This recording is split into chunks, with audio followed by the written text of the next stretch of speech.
Remember to subscribe to our YouTube channel at NDN TV Nigeria. Click on the subscribe button and be the first to get notifications.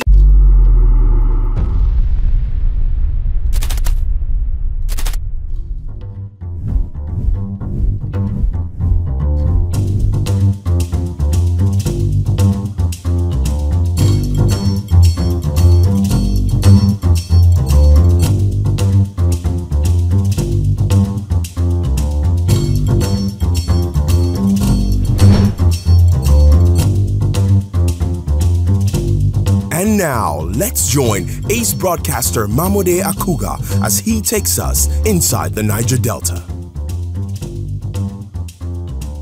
Hello out there and welcome to the program. It's Inside the Niger Delta, the authentic voice of Nigeria's oil-rich region. I'm your regular host, MAMODE AKUGHA. The Niger Delta Development Commission, NDDC, has recorded another milestone with the completion and commissioning of the 6.7-kilometer Ikoha-Tabrikan Opolom Ukorotip Iwochan roads, along with a 600-meter-long bridge in Ibuna local government area of Akwa Ibom State. During the presidential commissioning last week, the excited residents hailed the intervention agency for delivering this landmark project, which connects over 20 previously isolated communities in the area. I am very, very happy to see what is on now, because this is something we were expecting before now to happen in Ibono, and it has happened in my lifetime. NDDC, God bless them all around, all over, fantastic and good. Although the 600-meter bridge across the Kwaibo River was completed in 2013, the road got stalled due to the inability of the commission to pay the contractor. On resumption of office, the current leadership of the commission swiftly intervened with a promise to complete and commission the strategic infrastructure so as to drive socio-economic gains for the people whose livelihoods have been negatively impacted along the area. During the presidential commissioning last week, the Managing Director and Chief Executive Officer, Dr. Samuel Ogbuku, described the multi-billion naira project as an enduring legacy in the Niger Delta region. The series of commissionings we have been doing is in commemoration of Mr. President's one-year anniversary, and we thought we also need to express Mr. President's renewed hope agenda in the Niger Delta. Not only for the Niger Delta people to hear, but for them to feel it. The renewed hope agenda is real. For Engineer Abubakar Momo, the Minister for Niger Delta Development, the project completion was a positive response to the performance bond the leadership of the Commission signed with the Ministry. He further assured the people that with the passage of the 2024 budget, the Commission will be able to complete other abandoned projects in the region. I want to assure the people of Niger Delta that with the 2024 budget of the NDDC already in the Senate passed, I'm sure the Senate President will, by this time next year, will be querying why he's being invited every week to come and commission projects in the Niger Delta region. President Bola Ahmed Tinubu, represented by the Senate President, Senator Godswill Akpabio, noted that the project is a significant milestone in the development of the region and reiterated the President's commitment to developing the oil-rich region. Now that NDDC is focused, we will take a good look at your budget in 2024 to see what you have for this community. This community has given so much to Nigeria. My assurance to the youth of this area is that the current administration will continue to work not just through the NDDC, but through various ministries to ensure that you are empowered. The Senate President also flagged up the construction of the second phase of the project, which is a 5-kilometer road from the 600-meter bridge linking several other communities. The Executive Governor of Akwa Ibom State, Pastor Umar Eno, speaking through his deputy, commended the NDDC for completing the road and bridge. I believe strongly that this should signal the beginning of a great relationship between the NDDC and Akwa Ibom State government. Ibeno local government area of Akwa Ibom State is one of the largest fishing settlements on the Nigerian coast and a host community to major IOCs in the region. This strategic development in the area will open up the entire state to an unimaginable possibility of socio-economic activities. Inside the Niger Delta. The successful completion and subsequent commissioning of the significant 6.7-kilometer Iko-Atabrikan Opolong Okoretip Iwochan Road, along with a 600-meter-long bridge in Ibuna local government area of Akwa Ibom State, is a confirmation of what the Niger Delta Development Commission (NDDC) can achieve working under the right atmosphere and with the right personnel. Apart from being a triumph for the NDDC, it was also a triumph for the capacity of indigenous Niger Delta contractor Vichy Nigeria Limited, which had to confront the very difficult Niger Delta terrain of mangrove swamps and virgin forest to deliver a world-class road and bridge project. Vichy Nigeria Limited is an indigenous construction firm owned by Imo State-born Niger Delta business mogul, Chief Tony Chukwu. The company, which has successfully constructed and delivered several road and bridge projects across the Niger Delta, was saddled with the extremely difficult challenge of constructing the 6.7-kilometer Iko-Atabrikan Akata Opolom Ikorinwang Okoretip Iwochang Road and 600 meters bridge. The contract was awarded in 2003 at an initial cost of 2.8 billion naira. The project was supposed to link several communities in Ibuna local government area and Eastern Obolo local government area, which were cut off from each other by the uncompromising Kwa Ibo River. It was a contract other indigenous companies had turned down due to the very difficult terrain in the area. However, engineers from Vichy Nigeria Limited rolled up their sleeves and embraced the challenge. The managing director of Vichy Nigeria Limited, Samuel Urohi, says the company confronted the difficult mangrove swamps and the Kwa Ibo River and successfully conquered both to deliver the project. We started with clearing the swamp boogie. It was a heavy job to be done in that place.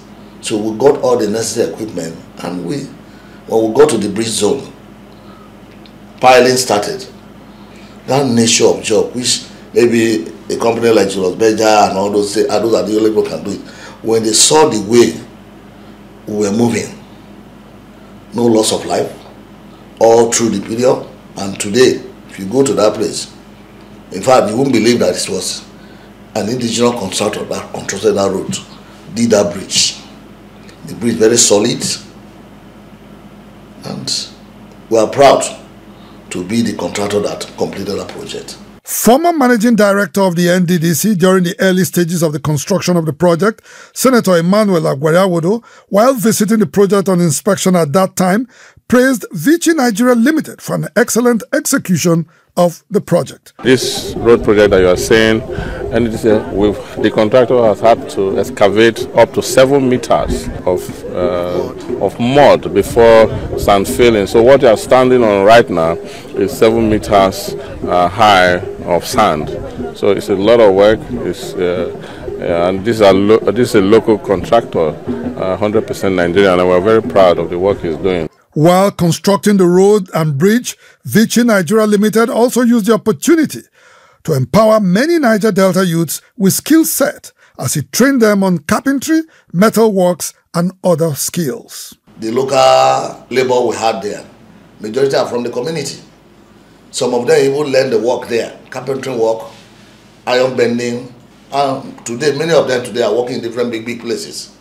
And they always make reference to that bridge. We work in that bridge. The project, which has made life extremely comfortable for people in the area and boosted the socio-economic activities for the people, is being seen as a true manifestation of the dreams and aspirations of the Niger Delta people. The construction work is being commended not only by the NDDC and the community people in the area, but also by President Bola Tinubu, who was represented at the commissioning of the project by the Senate President, Senator Goswill Akpabio. 600 meters of bridge is not a small thing, passing through the ocean. This, I can say, is an engineering feat. So I must also congratulate the company that undertook this venture. For Chief Tony Chukwu, a People Knight and chairman of Vichy Nigeria Limited, who is popularly known as Onwegi Ihe Kariri Chineke, the commissioning of the project was indeed a confirmation of the capacity, efficiency, and professional expertise of the indigenous construction giant Vici Nigeria Limited. He gave thanks to the Almighty God for the feat achieved by the company. The project was difficult, honestly, and that is the first time my company is building up to 600 meters bridge, and we thank God we were able to complete it. Vici Nigeria Limited is the first indigenous company to construct a bridge across a river spanning 600 meters in the Niger Delta. No doubt, with his experience, Vici Nigeria Limited will continue to successfully tackle the difficult terrain in the Niger Delta as it gets more jobs in which hopefully it will replicate the success story of the project in Akwa Ibom State. Inside the Niger Delta. Standout Properties Limited presents a real estate opportunity of a lifetime. Bloom Towers are waterfront twin high-rise buildings of 19 and 21 stories at the edge of the Atlantic Ocean in the prestigious Oniru area, Victoria Island, Lagos. Bloom Towers is a green and smart building project consisting of 1, 2 and 3 bedroom apartments and maisonettes, as well as 10,300 square meters available space for commercial and corporate use. Built for completion in 2027, Bloom Towers has 236 units available for sale with a starting price of 100 million naira. Lock down a unit today with a down payment of 20% and spread the balance over the next 24 months. Contact us on 080-693-47063 or 09122-656-975. It is a project that will bring huge return on investment. Bloom Towers, from foundation to skyline. Stakeholders from the oil-rich Niger Delta region under the aegis of Niger Deltans in Lagos are calling on the federal government to simultaneously commence construction work from both the Calabar and Lagos ends of the ongoing 700-kilometer Lagos-Calabar coastal highway. These concerned leaders, led by Niger Delta activist Comrade Joseph Eva, made the submission last week in Lagos during the Democracy Day celebration. The team also gave out food items to indigents of the Niger Delta region resident in Lagos and its environs. The Democracy Day celebration last Wednesday, organized by the Niger Deltans in Lagos, aimed to appreciate the gains made in Nigeria's evolving democracy and commend President Bola Ahmed Tinubu for his developmental strides within 1 year in office, as well as thank him for the award and subsequent flag-off of the Lagos-Calabar Coastal Highway project. The convener, Comrade Joseph Eva, and guests at the event applauded President Tinubu for initiating the Coastal Highway project, highlighting its expected benefit to both the Southwest and South-South regions. We are celebrating the highway inaugurated, and as we celebrate it, it will come to pass. From Calabar down to Lagos, we need the highway for our children.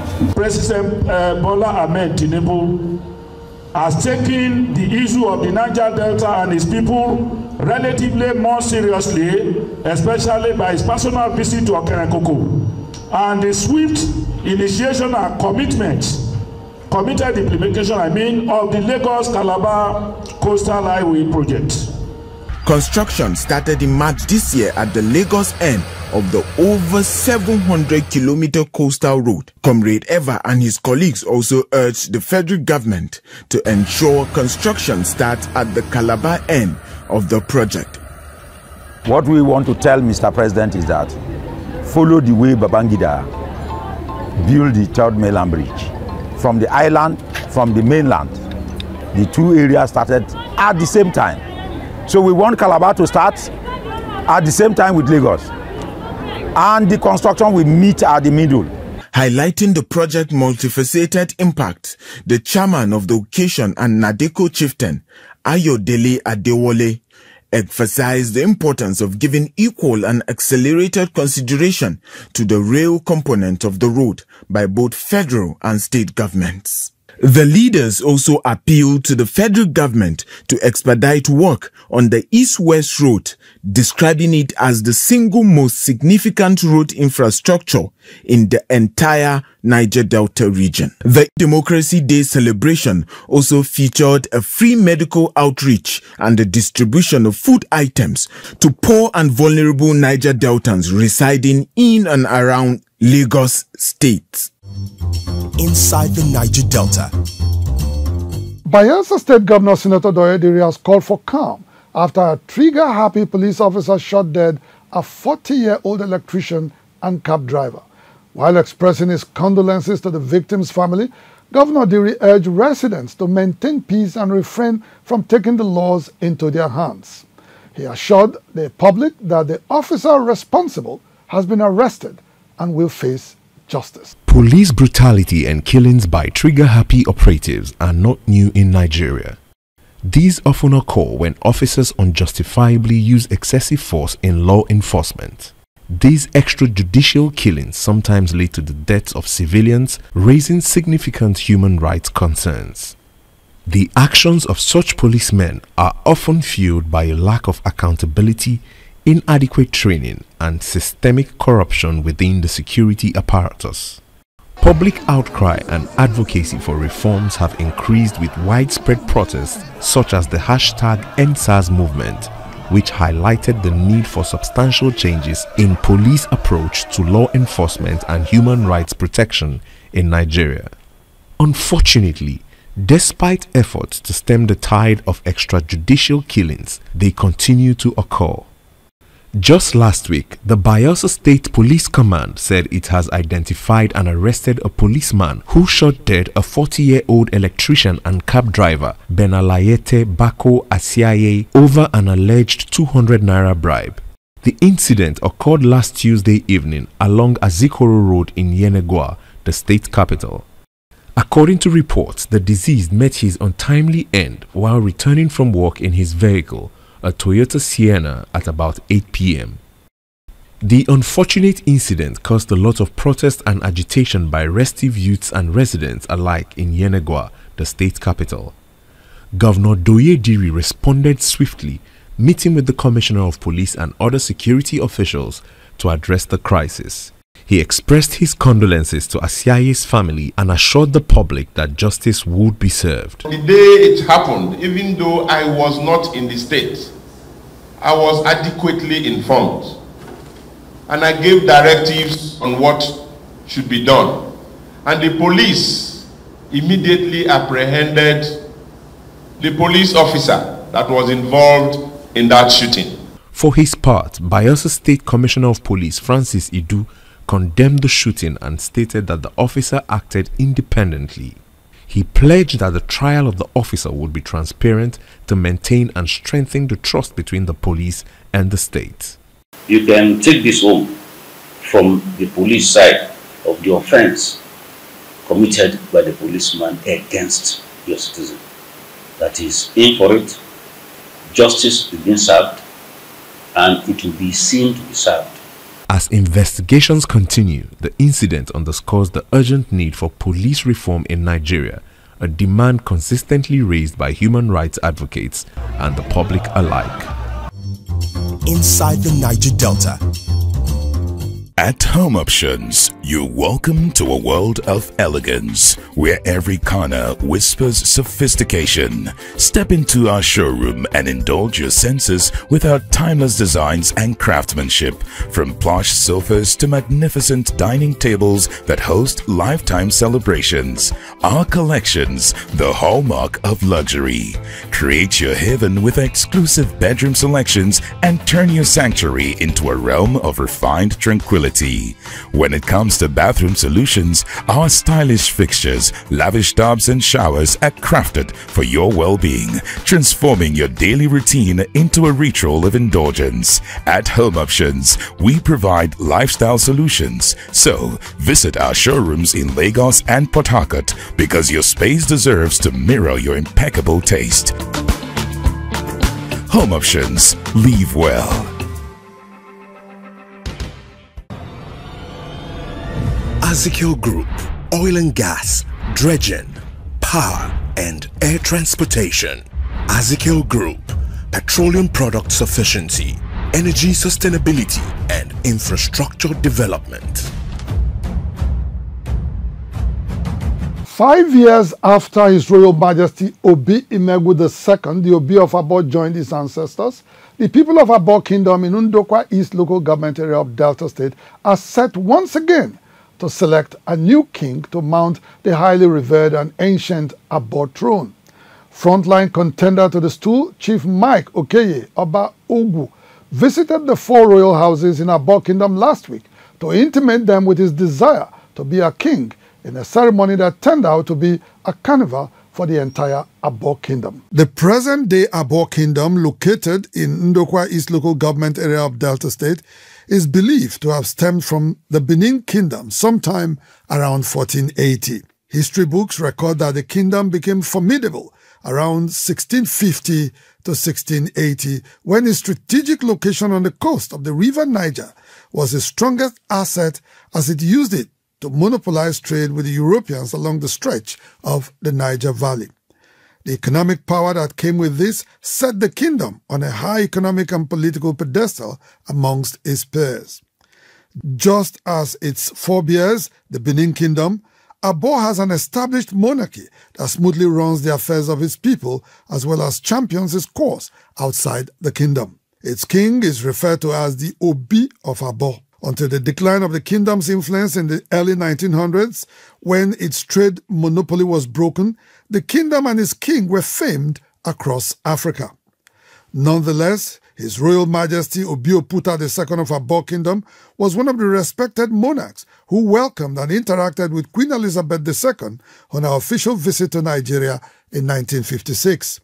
He also hosted Dr. Nnamdi Azikiwe in his palace in 1957 during the centenary celebration of the Anglican Mission in Nigeria, which was first established in Abo by Bishop Ajayi Crowther in 1857.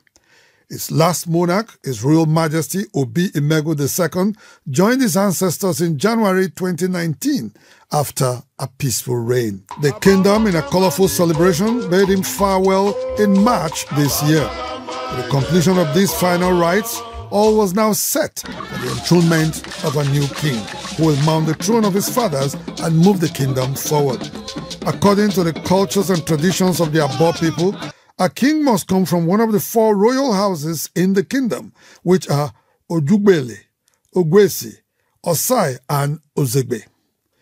Male adults and respected members of these families stand an equal chance of ascending to the throne. However, they must submit themselves to internal scrutiny by elders of the 4 royal houses, beginning with an official visit to declare interest in the throne.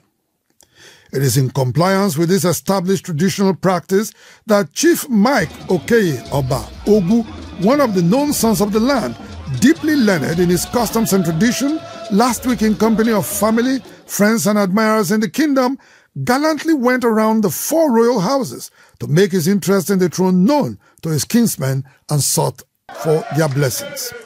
His first port of call was his family, Umu Ogwesi, where he was received with much fanfare and celebration.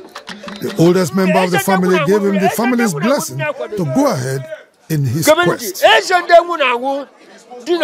Yeah, what is happening today is one of our sons, Chief Oba Okeyogu, declaring today his intention, his will, his preparedness to be the next king of Abo Kingdom. Ogu is a wonderful man. He is the type of man that Abo needs. Accompanied by a horde of community members, he proceeded to the other 3 families, where he equally made his intentions known and presented to each the customary requirement of a cow for the kingship expression of interest. Elders, women, and youths from these families extol the high moral standing of Chief Mike Ogu and are confident that he will make a great king. We've known each other for the past 30 years, so you can imagine the strength of that relationship that we could be together up to now. If he gets to the throne, like he has promised Abo, unite us in the first instance, bring in progress, development, everywhere open, jobs for the youth, marketplaces will open, industries will spring up. That's what we're asking for. Abo should be lifted up to the highest level because we are the greatest in the 17th, 18th century. He's a good man. One thing is being good and being good to people. I think he has love for people. That is why when he is opportune to help, he will help. So I believe that if he becomes the king, he will help us. He will take us to the next level. Me and my entire youth of Ojugbaloji and Onukunofu, we are following support to Chief Ogu Oba, the incoming that already come, our new king to be. We are following support of him. Chief Mike Okeye Oba Ogu had both his primary and secondary education within the confines of Abo Kingdom before proceeding to the University of Benin, where he obtained a first degree in English and literature. His interest in business and finance saw him bag a master's degree in business administration. Chief Ogu, a chartered manager certified by the Nigerian Institute of Management, now sits as the executive chairman of Mickey Trust Brokers Nigeria Limited. He is also a member of the Igbu and Olinzele chieftaincy titles and the Abo Traditional Council. The task is enormous, but I'm in a very familiar terrain. I've served my people in different, and they believe in my capacity and ability to protect their interests. Chief Mike Ogu has over the years shown his commitment to foster peace, prosperity, and the progress of the kingdom, which many say distinguishes him from other contenders. Prominent son of Abo Kingdom and business mogul Chief Kingsley Ogu described Chief Mike Ogu as an inspiration for the developmental strides the community is currently witnessing from some of its sons and daughters.